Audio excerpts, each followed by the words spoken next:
چھوٹا سا مفتی آج کل جسے مشہور ہونے کا بڑا شوق ہے، لیکن اس کی خواہش پوری نہیں ہوگی، اس نے بھی اپنے زوم میں جواب دیا اور مجمع الزوائد سے وہ روایت پڑھی۔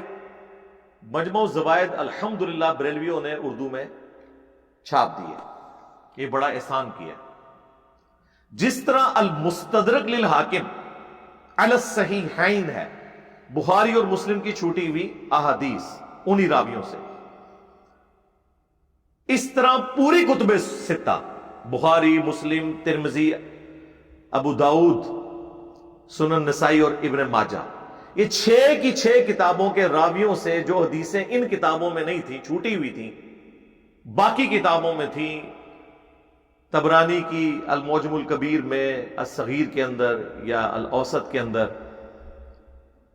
یا اسی طریقے سے مسند احمد کے اندر، مسند ابی یعلا کے اندر، باقی کتابوں میں، وہ ساری انہوں نے جمع کر کے نا مجموع الزوائد لکھ دی۔ اور میری یہ خواہش تھی کہ یہ اردو میں آ جائے، الحمدللہ آ گئی ہے، ہمارے پاس یہاں رکھی ہوئی ہے، اور اس کا امیج ہم یہاں سے لگائیں گے۔ ابھی تک اس کا پی ڈی ایف بھی مارکیٹ میں نہیں آیا، لیکن ہمارے پاس اوریجنل ہے، تو بریلویوں کا ترجمہ ہے، وہ لگائیں گے بریلوی عوام کے لیے، باقی علماء کے لیے عربی۔ تو وہ مفتی بھی پڑھ رہا ہے اور اس میں لکھ رہا ہے کہ امام حیثمی جو ابن حجر اسقلانی کے استاد ہیں، المتوفا 805 ہجری اور ابن حجر 852 ہجری میں فوت ہوئے ہیں، تو امام حیثمی نے یہ روایت نقل کر کے ساتھ لکھا ہے کہ اس کی سند جو ہے متصل ہے، اور اس کے جو جتنے بھی راوی ہیں نا وہ ثقہ راوی ہیں۔ تو 15,884 نمبر حدیث جب لے کے ہے، اس کے نیچے لکھا رواہ ابو یعلا والطبرانی بنحوہ، ابو یعلا نے اپنی مسند میں 7,181 نمبر حدیث، اور طبرانی نے 3,718 اور 3,719 دو سندوں کے ساتھ، ایک سند ابو بردہ والی اور ایک سند قیس بن ابی حازم والی، دو سندوں کے ساتھ ابو یعلا نے اور طبرانی نے ایسے اس کو ذکر کیا۔ وَأَحَدُ اسناد طبرانی، اور طبرانی کی دو سندوں میں سے ایک، سمجھیں ذرا، طبرانی کی دو سندوں میں سے ایک سند رجالہ، ہو ضمیر کا مرجع وہ سند واحد ہے، طبرانی کی دو سندوں میں سے ایک رجالہ رجال صحیح، اس ایک سند کے رجال صحیح کے رجال ہیں، وَهُوَ متصل، اور وہ ایک سند متصل ہے، اور وہ کون سی سند ہے؟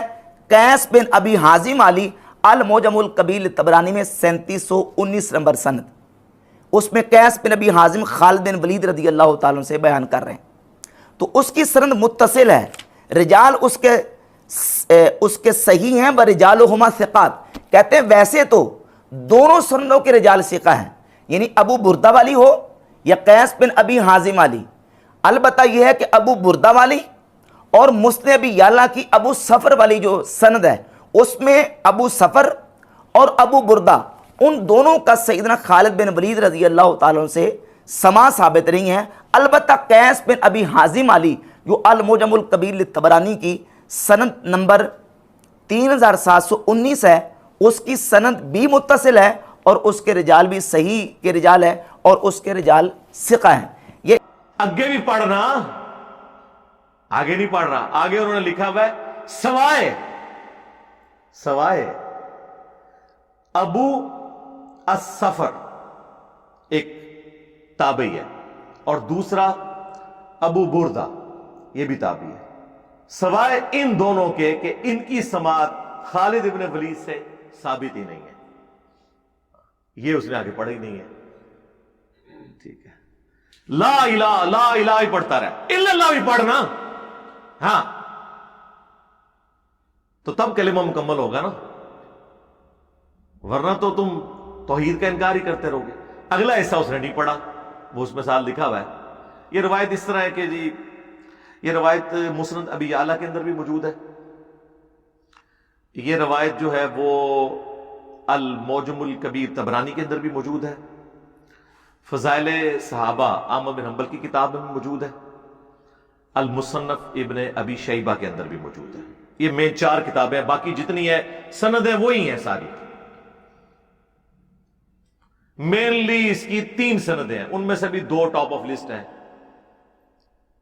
اور ان دونوں روایتوں کے اندر یہی تابعین آتے ہیں جن کی سماعت ثابت ہی نہیں خالد ابن ولید سے، اور تیسری جو موجم کی روایت ہے اس کے اندر سفیان بن عیینہ اور اسماعیل مدلس ہیں اور عن سے روایت کر رہے ہیں، اور امام مسلم نے مقدمے میں لکھ دیا صحیح مسلم کے، جو صحیح مسلم کا حصہ ہے، کہ مدلس کی عن والی روایت سماع کی تصریح کے بغیر صحیح تصور نہیں کی جائے گی، لہذا یہ ساری کی ساری روایتیں اصول محدثین پہ فارغ ہیں۔ لیکن اب کس نے کو کھول کے کتاب پڑھنی ہے؟ بس کتابیں اٹھا کے رکھی جا رہے ہیں، پڑھ کے اگے بھی پڑھو نا، لکھا کیوں ہے؟ اب امام ہیثمی ابن حجر اسقلانی کے استاد ہیں، انہوں نے انجینئر صاحب کی ویڈیوز نہیں دیکھی ہوئی، وہ بریلوی نہیں ہے، وہ دیوبندی نہیں ہے، وہ اہل حدیث نہیں ہے، وہ شیعہ نہیں ہے، وہ اہل سنت کے بڑے امام ہیں۔ اس زمانے میں تفریق نہیں ہوئی تھی، انہیں نہیں پتا تھا کہ میرے مرنے کے 600 سال بعد انجینئر صاحب میری عبارت اٹھائیں گے اور فرقوں کی دکانیں بند، the damage has been done کر دیں گے، کیونکہ انہوں نے تو ابھی بھی اپنی پبلک کو ہی پڑھنا تھا جی، وہ اس کے رجال جو ہیں وہ ثقہ ہیں اور سند متصل ہے، اگے بھی پڑھنا۔ اگے انہیں لکھے ہے امام ہیثمی نے کہ جو ابو بردہ ہیں یا ابو الصفر ہیں، ان کی سماعت خالد ابن ولید سے ثابت ہی نہیں ہے، اور وہ روایت کیا ہے جی کہ خالد ابن ولید رضی اللہ تعالیٰ عنہ سے لوگوں نے کہا کہ ہمیں خطرہ ہے کہ آپ کو اجمی لوگ کہیں زہر نہ دے دیں، تو انہوں نے کہا لے کر آؤ زہر، تو انہوں نے بسم اللہ پڑھ کے زہر پی لیا، اور کہتے ہیں جی ان پہ کوئی اثر نہیں ہوا، کہتے ہیں یہ کرامت ہے۔ تو چونکہ یہ کرامت ہے لہٰذا ہم اس بنیاد کے اوپر اس کو حلال ثابت کرنے کی کوشش کریں گے، یہ بات کہہ کے کہ کرامت ہوتی وہی ہے جو خلاف عقل ہو۔ سر اس سے کسی کو انکار نہیں ہے، لیکن کرامت وہ نہیں ہوتی جو خلاف شرع ہو، جو شریعت کے مطابق نہ ہو۔ اسلام میں زہر کھانا حرام ہے، یہ ہے اصل مقدمہ۔ اس کے اوپر میں کئی ایک احادیث بیان کر سکتا ہوں۔ سب سے پہلے تو آپ وہ حدیث لیں جو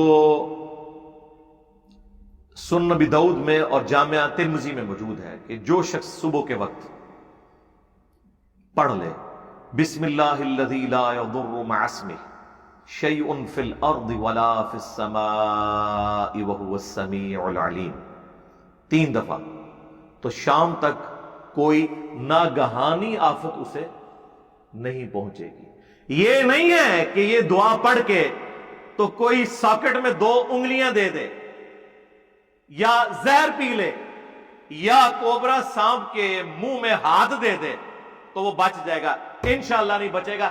ایسے کوئی بابا زندہ یا مردہ کٹ کے لے آؤ، تجربہ کر لینا، بچ گیا میں آپ کے مسلک میں آ جاؤں گا، بلکہ پوری دنیا ہی آپ کے مسلک میں آ جائے گی۔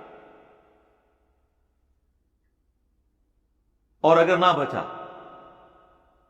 تو پھر آپ کو اپنے مسلک سے اعلان برات کرنا ہوگا۔ مفتی حنیف قریشی صاحب حفظہ اللہ تعالی، اور ٹائم قیامت تک ہے۔ ہاں اتنا بڑا جگر ہے ہمارا، ہم یہ نہیں کہیں گے کہ 1 ہفتے کے اندر جواب نہ آیا تو آپ ہار گئے، نہیں، ٹائم قیامت تک ہے۔ جواب دو اس گل دا، یا بندہ لے کے آؤ جو یہ کر کے دکھائے۔ سمجھ آئیے آپ کو بات کی؟ جامعہ ترمذی میں حدیث ہے، مسند احمد کے اندر موجود ہے کہ نبی علیہ السلام نے خبیث چیز سے علاج کرنے سے منع فرمایا، اور ساتھ محدثین نے اس کے لکھا یعنی زہر، وہ چیز جو صحت کے لیے مضر ہے، اس کا علاج کرنے سے نبی علیہ السلام نے منع فرما دیا۔ تو زہر کھانا ہی حرام ہے، تو یہ خلاف شرع ہے، خلاف عقل کی تو بات ہی نہیں ہو رہی یہاں پہ، خلاف شرع ہے۔ لہذا جو چیز خلاف شرع ہو وہ کرامت نہیں ہوتی۔ اسی طریقے سے بخاری و مسلم میں ایک حدیث ہے کہ نبی علیہ السلام نے فرمایا جو صبح کے وقت 7 کھجوریں کھا لے عجوا، تو اس دن اس پر زہر اور جادو کا اثر نہیں ہوگا۔ لیکن یہ وہ چیزیں ہیں جب ناگہانی طور پر ہوں۔ اگر کوئی شخص کہے کہ میں نے تو آج 7 عجوا کھجوریں کھائی ہیں تو میں زہر والا پیالہ بھی پی سکتا ہوں. اور جس طرح وہ فیبریکیٹڈ قسم کی ویڈیوز آپ کو مارکیٹ میں نظر آتی ہیں جی، مناظرے کے دوران ایک عیسائی تھا ایک مسلمان تھا جی، وہ مسلمان نے زہر پی لیا اور خدا دن آ جائے عقل کام لو، پہلے ہی گوروں نے آپ کا مذاق بنایا ہوا ہے. ٹھیک ہے، آپ کتنا اسلام کو اور بدنام کروائیں گے. لاؤ نا کیڑا جے امام کعبہ لے آؤ، چلو ہم اس سے بھی باہر نکلتے ہیں. امام کعبہ لے آؤ، ویٹیکن سٹی میں بیٹھا ہوا پوپ لے آؤ، یوروشلم میں بیٹھا ہوا کوئی یہودی عالم لے آؤ، بڑے سے بڑا ان کا. زہر والی تو بات ہی نہیں ہم نے کرنی نا. ہمارے پاس تو بڑا آسان علاج ہے، ساکٹ ہے. ہاں 11,000 وولٹ نہیں دیں گے، 220 وولٹ دیں گے، نارمل وولٹ. ننگے فرش پہ کھڑا کریں گے اور ان کہیں گے پڑھ لے جو کچھ پڑھنا ہے، لیکن ٹائم قیامت تک نہیں. ہاں 1 گھنٹے جو پڑھنا ہی پڑھ لے، اور پھر ساکٹ میں 2 انگلیاں دے. سرکار چاہے کوئی صحابی ہو یا آج کا مسلمان ہو، کوئی بھی نہیں بچے گا. یہ اللہ کا اصول ہی نہیں ہے کہ آپ نے یہ کام کرنا ہے. قرآن میں واضح فتویٰ ہے، وَلَا تُلْقُوا بِأَيْدِيكُمْ إِلَى التَّهْلُكَةِ، مت ہلاک کرو اپنے آپ کو اپنے ہاتھوں سے. یہ اصولی آیت ہے، کوئی بھی آپ ایسا کام نہیں کر سکتے جس سے آپ اپنے آپ کو ہلاک کریں، چاہے وہ زہر ہو، چاہے وہ شراب پینا ہو، چاہے وہ سگریٹ ہو. کوئی بھی ایسی چیز جو آپ کی صحت کے لیے مضر ہے، اس کو استعمال کرنا حرام ہے. یہ قرآن میں واضح فتویٰ موجود ہے. حرام کام کب سے کرامت بن گیا؟ کرامت خلاف عقل ہوتی ہے، خلاف شرع نہیں ہوتی. اب مفتیوں کو بھی ہم نے پڑھانا ہے کہ آپ یہ جو دھوکے دیتے ہیں یہ اس طرح نہیں ہے. شریعت کے احکامات، قرآن بھی ہم پڑھائیں آپ لوگوں کو، سنت بھی ہم پڑھائیں، احادیث کی کتابوں کا تعارف بھی ہم کروائیں، فلسفہ بھی ہم پڑھائیں، سائنس بھی ہم پڑھائیں. اور اب منطق اور علم الکلام کی جو بحثیں ہیں یہ بھی ہم سکھائیں گے آپ کو. آپ لوگ تو کلیم کرتے ہیں ہم تو امام ہیں منطق اور علم الکلام میں، اور واقعی آپ لوگوں نے آج تک پبلک کو دھوکے اسی سے دیے ہوئے تھے. آپ کو کیا پتا تھا کہ آپ کے اوپر اللہ نے کو بلا چھوڑ دینی ہے؟ یہ تو ان کے گمان میں نہیں تھا. تو اس طرح کی جو چیزیں ہیں ان کو قرآن و سنت کے دلائل میں دیکھنے کی کوشش کریں. صحیح بخاری میں ایک حدیث ہے کہ اگر کسی کے مشروب کے اندر مکھی گر جائے تو اسے ڈبو کے باہر نکالے کہ مکھی کے 2 پر ہوتے ہیں، ایک میں بیماری ہے اور ایک میں شفا. اور جب وہ گرتی ہے پہلا وہ بیماری والا پر اس میں ڈبوتی ہے. اگر وہ آدھی ڈوبی ہوئی ہے تو شفا والا باہر ہے، تو پوری ڈبو کے نکال کے اسے باہر پھینکو تاکہ وہ بیلنس ہو جائے. بخاری میں تو یہ الفاظ ہے. سنن ابن ماجہ میں الفاظ ہے کہ ایک پر میں اس کے زہر ہوتا ہے اور دوسرے میں شفا ہوتی ہے، اور وہ پہلے زہر والا پر ڈالتی ہے، تم پورا ڈبو کے نکالو تاکہ وہ زہر کا اصل ختم ہو جائے. تو نبی علیہ السلام تو ایک مکھی کے پر کے برابر بھی ہلکا سا زہر پینے کی اجازت نہ دیں، اور آپ خالد ابن ولید کے اوپر یہ جھوٹ تھوپیں کہ انہوں نے زہر پی لیا تھا، تو خلاف شرع کام کیا تھا.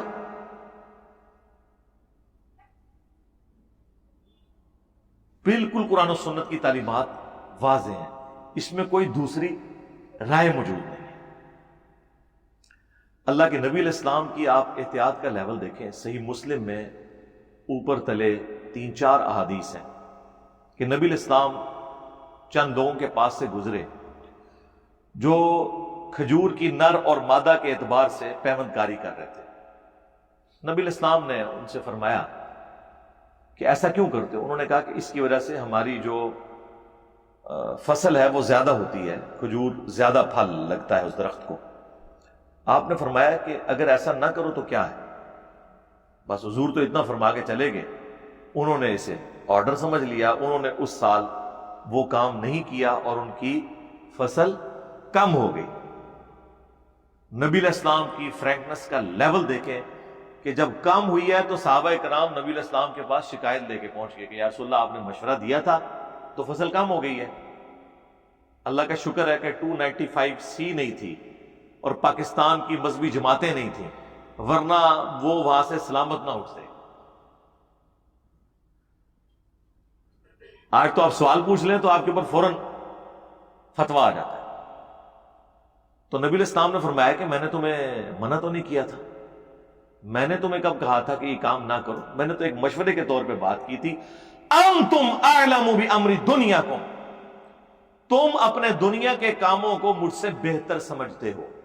اللہ اکبر، اتنا جگرا چاہیے بات کرنے کے لیے. اور ابھی یہ بات ختم نہیں ہوئی. آپ نے فرمایا میں جب کبھی بھی کوئی بات تمہیں اللہ کے ریفرنس سے کروں تو وہ تو تم لے لیا کرو شریعت کے طور پر، لیکن اگر میں مشورے کے طور پر تمہارے دنیاوی امور میں تمہیں کوئی مشورہ دوں تو تم اپنے کاموں کو مجھ سے بہتر سمجھتے.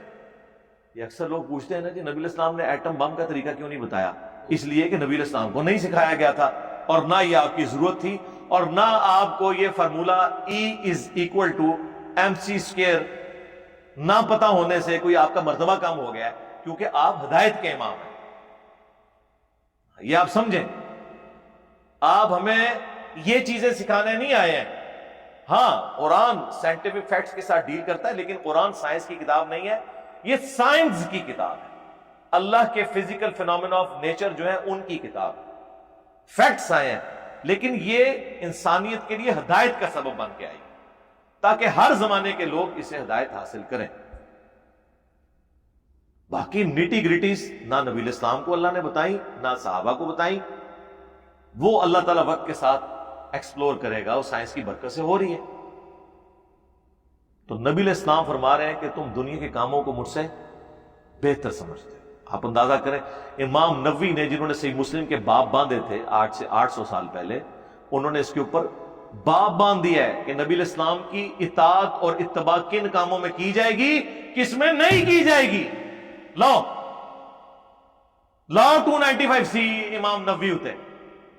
اس زمانے میں چیزیں ڈسکس ہی نہیں ہوتی تھی کہ کوئی علمی بات کرنا کبھی گستاخی بھی ہو سکتا ہے. یہ ساری علمی ڈسکشنز ہوتی ہیں جن کو یہ پکڑ کے گستاخیاں بنا دیتے ہیں. کیوں؟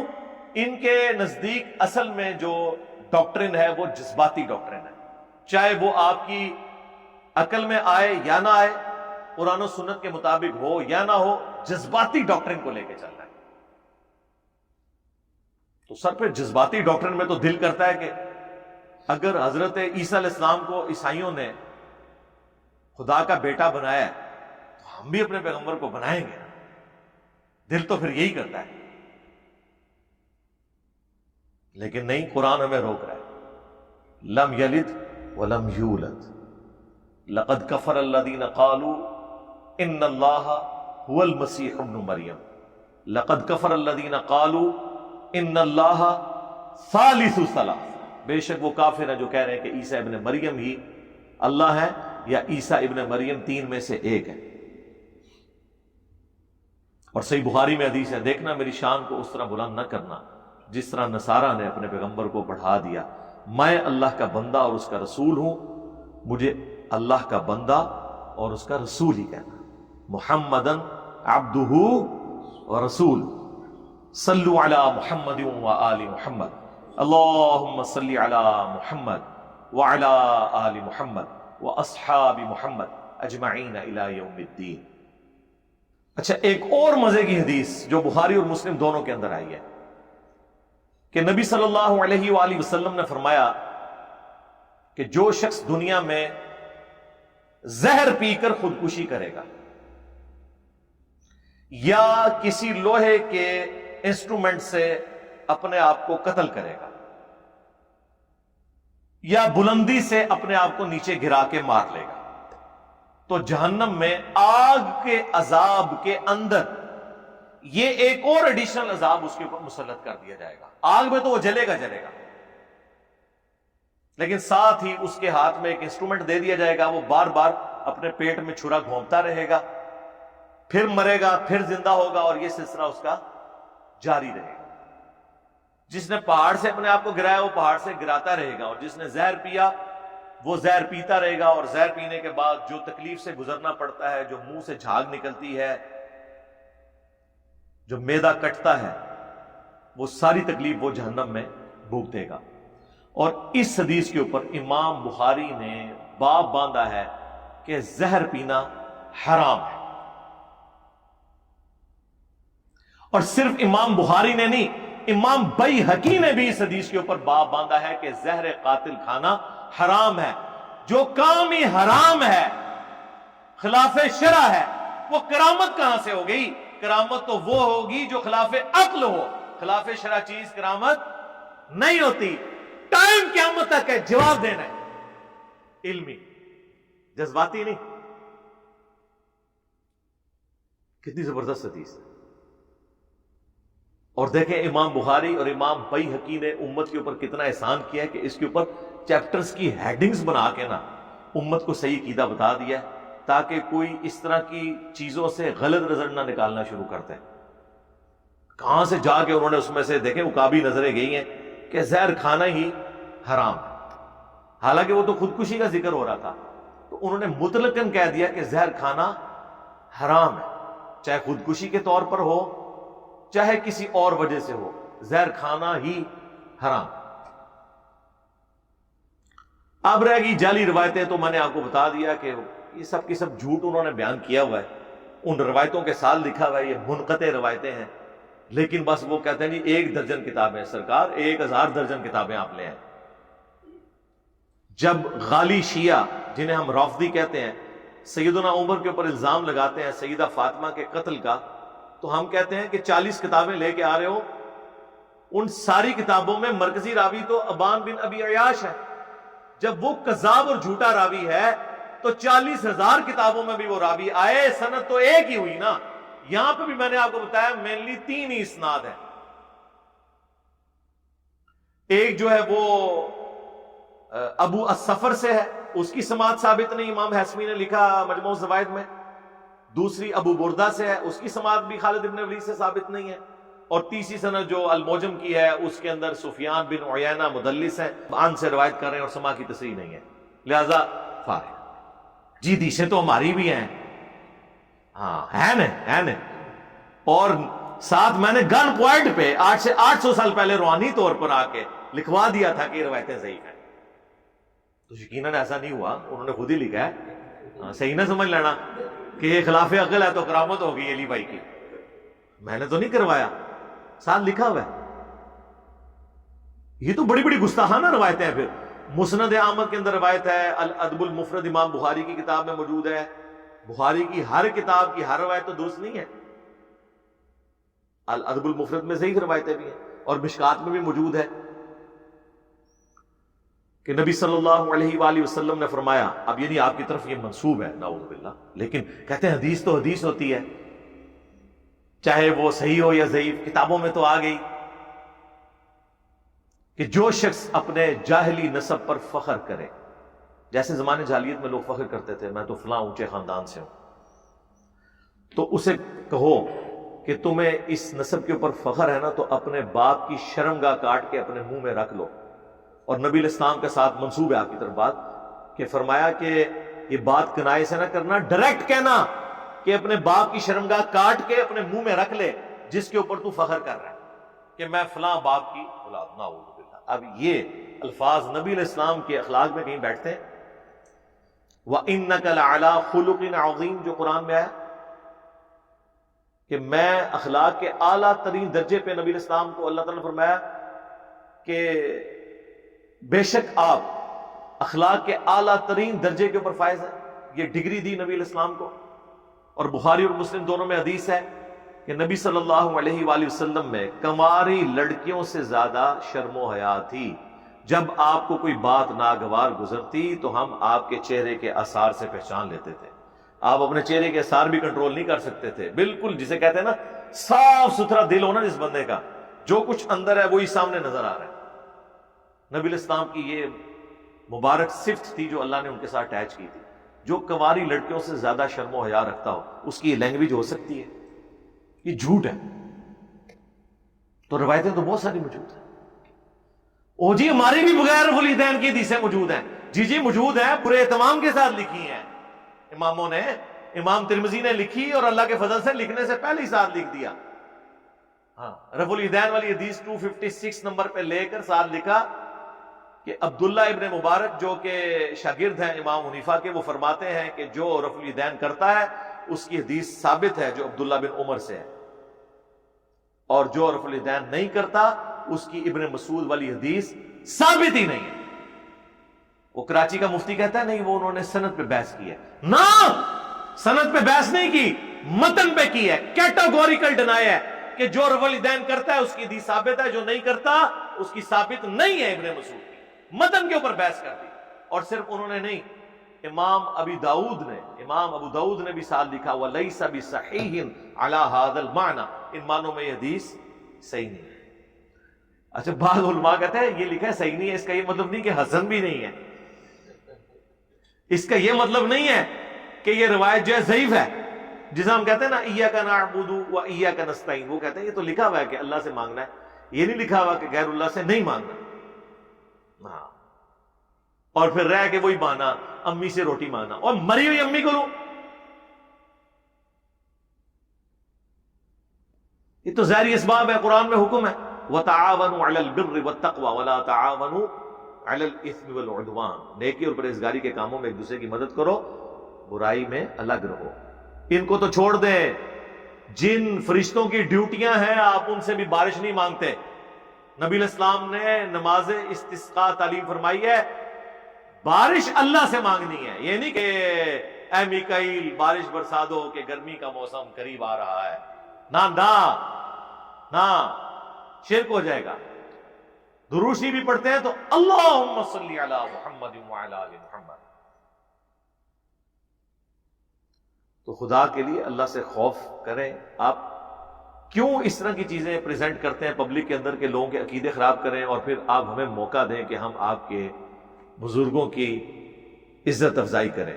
اور یہ بزرگوں کی عزت افزائی یہ خود کروا رہے ہیں، ان کو ڈسکس کرنا چھوڑ دیں.